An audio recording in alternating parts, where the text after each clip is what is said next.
এই মুহূৰ্তৰ বাবে লৈ আহিছোঁ এটি গুৰুত্বপূৰ্ণ খবৰ।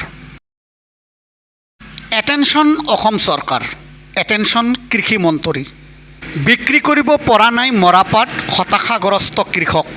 কৃষি মন্ত্ৰী অতুল বৰা ডাঙৰীয়া, আপুনি খবৰ ৰাখিছেনে? আপোনাৰ কৃষকসকলে এতিয়া নিজৰ উৎপাদিত মৰাপাট বিক্ৰী কৰিব নোৱাৰি হতাশাত ভুগিবলগীয়া হৈছে।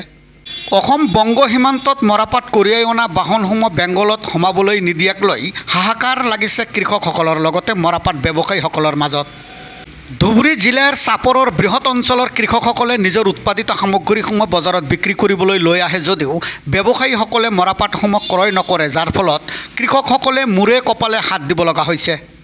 ব্যৱসায়ীসকলে মৰাপাটসমূহ বেংগলত ৰপ্তানি কৰিব নোৱাৰা হৈছে, কাৰণ অসম বংগ সীমান্তত তেখেতসকলৰ বাহনসমূহ আটক কৰি পুনৰাই উভতাই পঠাই আছে আৰক্ষীয়ে। ফলত ব্যৱসায়ীসকলে মৰাপাট ক্ৰয় নকৰে।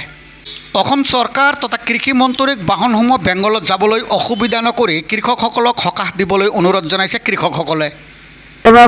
আজি কি হৈছে আসলে আমি তো কুয়ারবাড়িতে পাট নিয়ে আসি সকালে সাবট বাজারে, পাট নেয় না। পাশে কি হয়েছে ব্যাপারীকে পাশে শুনলাম যে ব্যাপারী পাট নেব না, কে বলে আসাম গেটে পুলিশে ব্যাপারী করে পাট দেবে না, গাড়ি আটকায় আসাম পুলিশে। তাহলে আর ওরা পাট নিয়ে বা কি করবো?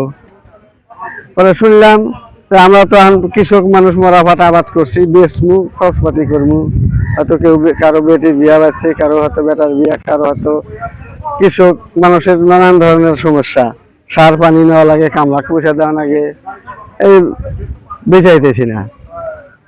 আমার সরকারের কাছে এটাই অনুরোধ যে আমার কৃষকের সুবিধা দেওয়া লাগে, কারণ আমার কৃষক মানুষ আবাদ না করে তো কোনো আমার ব্যবসা বাণিজ্য নাই।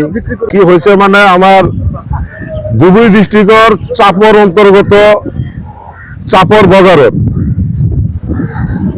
আমি বাসিন্দা, আৰ এইটো মাৰ্কেটেৰ পৰা আমি মরাপাট ক্রয় করি বিক্রি করি আমি কলিকাতাত। আর এইটো আজি 3 দিন মান হয়ে গেল, মানে আমি কলিকাতা মেলত মাল যোৱাৰ কাৰণে যোৱাতে মানে আসাম গেট যেটো আছে, কলিকাতা আসাম যেটো গেট আছে, সেই গেটত আসাম পুলিশ বিলাকে গাড়ীটো লৈ থানাত সোমাই থয়। আমি গৈছো যে স্যার আমার গাড়িটা এৰি দিব লাগে, এটা নন ট্যাক্সেবল মাল, আমাৰ মাৰ্কেটিংও নাই, গতিকে গাড়িটা এৰি দিব লাগে। তেখেতে কৈ আছে মানা আছে, ওপৰত অৰ্ডাৰ আছে, আমি গাড়িটো পাৰ কৰিব দিব নোৱাৰিম, আপোনাৰ গাড়ী আপুনি বেক কৰি লৈ যাওক। গতিকে আমি বেক কৰি লৈ আহিছো, আমি মাৰ্কেটেৰ পৰা মাল কিনিবলৈ বন্ধ কৰি দিছো। আমি মৰাপাট বেপাৰী হয়। বহুত মানে কৃষকে মৰাপাট লৈ আহিছে বিক্ৰীবলৈ, উপায়তো নাই। আমাৰতো মৰাপাটটো আমাৰ চেল কৰিব লাগিব, আমি ইয়াৰ পৰা মাৰ্কেটৰ পৰা খৰিদ কৰো, ঠিক আছে, মালটো আমি বিক্ৰী কৰি তাৰ পৰা টকাটো আহিব লাগিব। এইটো টকা দি ফিৰ আমি মালটো কিনি ফের আমি বিক্রি করি, টকাটো আপ ডাউন হয়ে থাকে, মালটো গৈ থাকে, টকাটো আহি থাকে, আমি মার্কেটের পৰা কৃষকসকলৰ পৰা আমি মৰাপাট কিনিয়ে থাকো।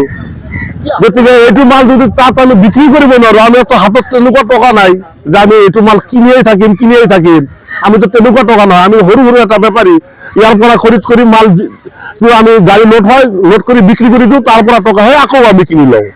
কিন্তু আমি যদি বিক্ৰি কৰিব নোৱাৰো, আমাৰ টকাটোই ৰকি গল।